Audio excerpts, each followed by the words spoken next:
কমলা খাওয়ার সঠিক নিয়ম ও অবাক করা উপকারিতা। শীতের রোদে বসে কমলা খাওয়ার মজাই আলাদা, কিন্তু আপনি কি জানেন, ছোট বড় সবার পছন্দের এই ফলটি যদি ভুল সময় খান তবে আপনার শরীরে মারাত্মক গ্যাস বা অ্যাসিডিটি হতে পারে। আজকের ভিডিওতে আমরা জানব কমলা খাওয়ার সঠিক নিয়ম, এর জাদুকরী উপকারিতা এবং কোন কোন মানুষের জন্য কমলা খাওয়া একদম নিষেধ।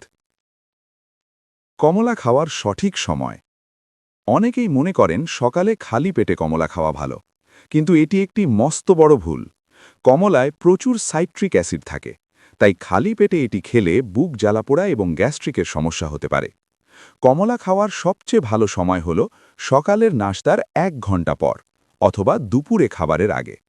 মনে রাখবেন, রাতে ঘুমানোর আগে কমলা খেলে ঘুমের ব্যাঘাত এবং অ্যাসিডিটি হতে পারে।